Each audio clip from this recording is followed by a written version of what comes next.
Aujourd'hui, c'est une surprise dans laquelle je m'aventure parce que j'ai aucune idée de ce que je vais déguster. Par contre, on sait plein de choses sur cette maison.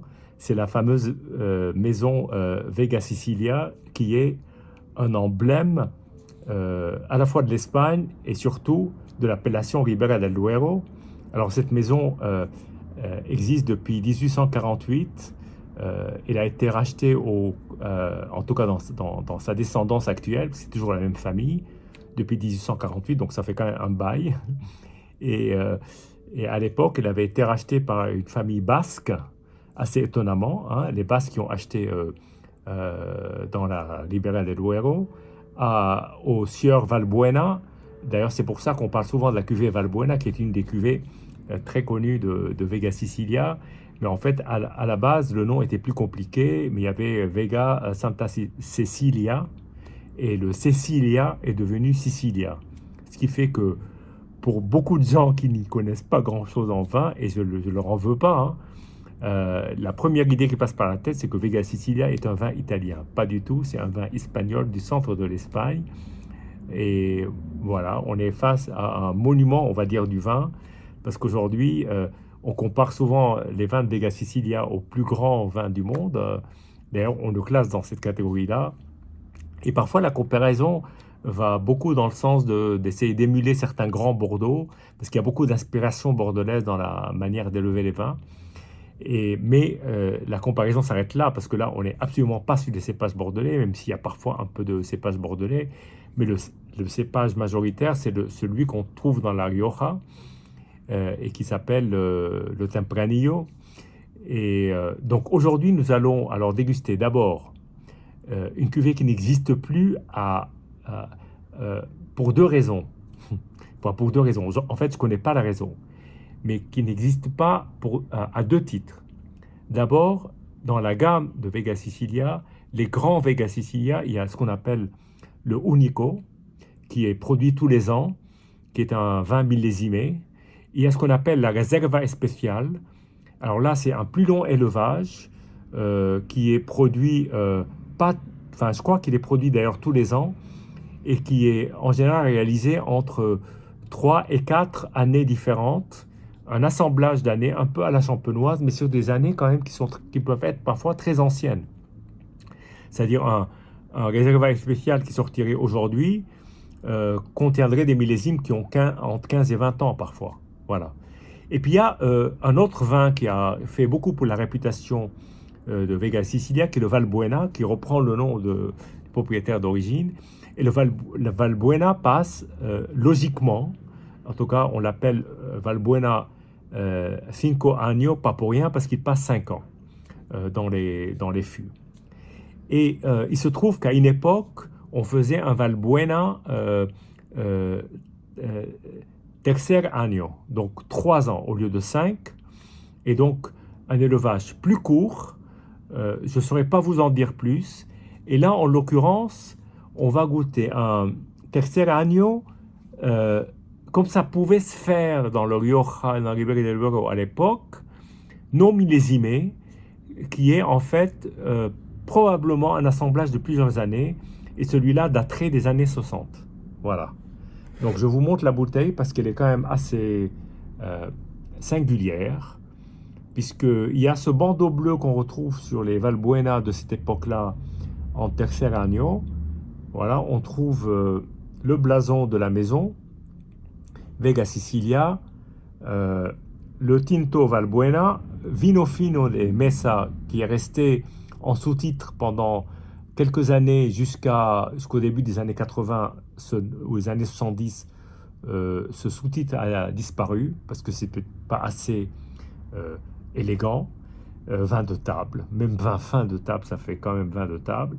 Et puis embotellado en su tercer año, ça veut dire mise en bouteille lors de sa troisième année, Valbuena de Duero à Valladolid. Voilà. Alors, j'ai aucune idée de ce qu'est ce vin, mais nous allons le déguster. Euh, voilà, tout de suite. Bon, alors la couleur est quand même extrêmement évoluée, bien entendu, très caramel, avec des reflets orangés, mais quand même un petit fond de rouge, de pigment rouge, on va dire, qui quand même laisse présager d'un vin qui est peut-être pas totalement transformé. En tout cas, premier contact, évidemment, c'est toujours l'œil. Voilà. Ah, le premier-né que vous dire? Le premier-né est pour moi quelque chose d'assez incroyable. Ça dépasse l'imagination et ça dépasse les mots qu'on peut y mettre d'ailleurs. Il y a à la fois ce qu'on peut trouver dans de très vieux Bordeaux, si vous avez eu l'occasion d'en goûter, c'est-à-dire on retrouve des arômes d'un Bordeaux de 10 ans, mais tellement amplifiés, euh, tellement moirés, tellement, je ne saurais pas dire un peu sur le cuir sans être très animal, hein, en étant quand même sur le fruit, cuir, chocolat. C'est difficile de le décrire en fait.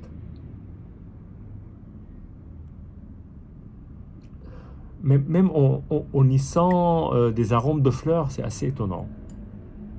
Alors après agitation, je vais voir s'il y a un changement. Là, effectivement, il y a un changement. Et là, la violette qui ressort. La violette comme dans certains pommerolles. C'est assez étonnant d'ailleurs.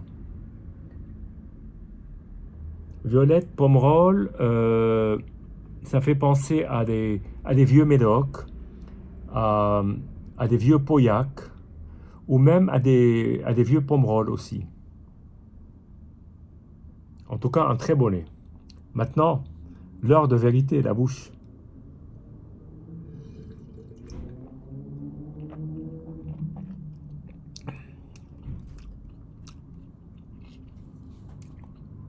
Alors, ma première impression, c'est que c'est un vin d'une grande sérénité. On dirait que c'est un vin qui a retrouvé son calme, sa tranquillité d'une certaine façon, et c'est extrêmement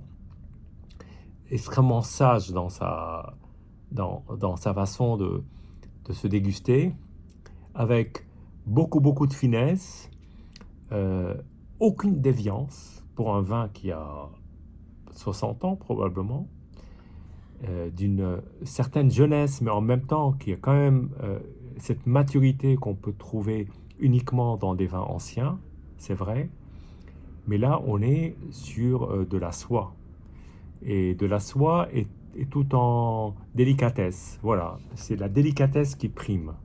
Je vais regoûter maintenant, parce que la première impression est quand même assez incroyable.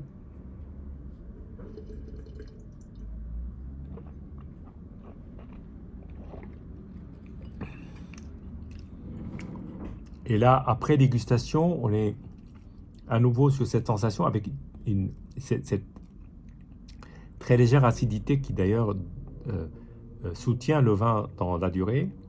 Mais ce qui est assez étonnant, c'est qu'il n'y a rien d'un vin qui aurait euh, tourné ou qui aurait pris certains, certains goûts qui ne sont pas forcément très agréables. Là, on n'est que dans l'agrément, mais en même temps un calme et une tranquillité et une très belle expression de ce que peut apporter un vin après de longues années. Voilà. Santé et à bientôt.